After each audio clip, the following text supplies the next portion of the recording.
আজিৰ পৰা new colony চেংৰন প্ৰাংগণত মহিলাৰ সাপ্তাহিক বজাৰখন আৰম্ভণি কৰা হৈছে। ইয়াত বহুতো মহিলাই ইতিমধ্যে দোকান দিছেহি আৰু এই পদক্ষেপ লৈছে আমাৰ ৰত্না সোণোৱাল বাইদেউ আৰু পদুমী বাইদেৱে।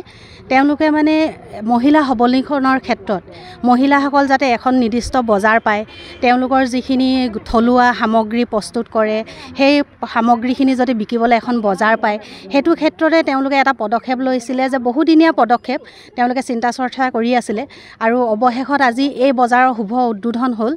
আৰু এই বজাৰখনত মাত্ৰ মহিলাসকলেহে বহিব, বজাৰৰ মানে বিক্ৰী কৰিব।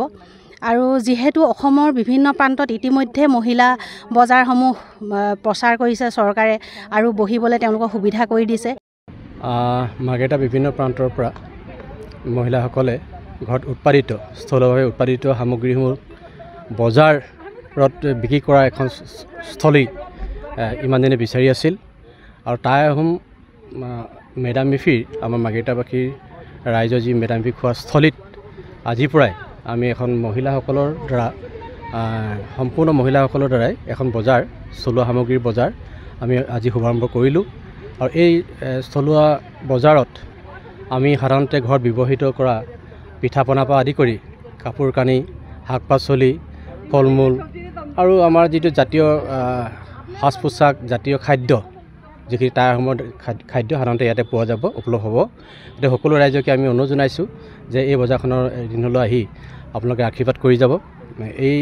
আমি এই বজাৰখনৰ আগন্তুক দিনত আৰু ইয়াতকৈ সবলভাৱে স্থাপিত হ'ব বুলি আমি অনুভৱ কৰিছোঁ। আমি নাৰী দিৱসৰ আগতে এইটো কথা আলোচনা কৰিছিলোঁ পদুমী কোঁৱৰ বাইদেউ মই, যে আমাৰ চব জেগাতে এখন মহিলা বজাৰ হয়।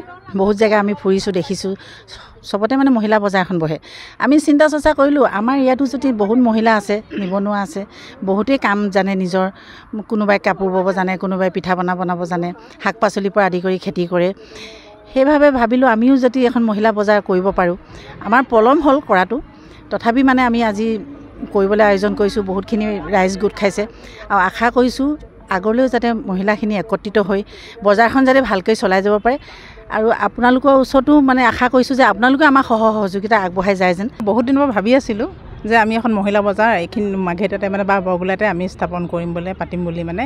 কিন্তু আমাৰ গোটৰ মহিলাসকলে আমি বিভিন্ন বস্তু উৎপাদন কৰোঁ, তাঁতত বোৱা হওক বা কৃষিজাতৰ বেলেগ বস্তু, কিন্তু বিকিবলৈ আমাৰ বজাৰ নাথাকে। সাধাৰণতে এটা আমাৰ অভিযোগ থাকে মানে। এতিয়া আমি ইয়াত এইখন পাই আমি নথৈ আনন্দিত হৈছোঁ। লগতে পদুমী কোঁৱৰ বাইদেউ আৰু ৰত্না সোণোৱাল বাইদেউক ধন্যবাদ জনাইছোঁ। কিন্তু আজিকালি প্ৰায় মানুহৰ ঘৰতে গোটৰ মহিলা এগৰাকী থাকে, হয় নাই? কোনোবা এগৰাকী দুগৰাকী নাথাকে মানে, যাতে ৰত্না সোণোৱাল বাইদেউ নাই, কিন্তু বাকীখিনি চব আছে। সেইকাৰণে আমি গোটৰ মহিলাসকলে ইয়াত যে এইখিনি কৰিবলৈ পাইছোঁ তাৰ কাৰণে সকলোকে ধন্যবাদ জনাইছোঁ। লগতে আমাৰ মিডিয়াকো ধন্যবাদ জনাইছোঁ। সাহসী হওঁ। মোৰ মহিলা বুলি ক'লেতো এতিয়া বেছিভাগ মানে আত্মসহায়ক গোটৰ মহিলাখিনিয়ে আহিছে। তাৰ বহুত দিনৰ পৰা আমিও ভাবি আছিলোঁ যে এখন ইয়াত মহিলা বজাৰ বৰগোলাই পঞ্চায়ত আণ্ডাৰত হয় যদি ভাল লাগিব। সেইকাৰণে আজি সফল হৈছে। বহুত বহুত ধন্যবাদ আপোনালোকৰ যোগেদি ক'ব পাইছোঁ।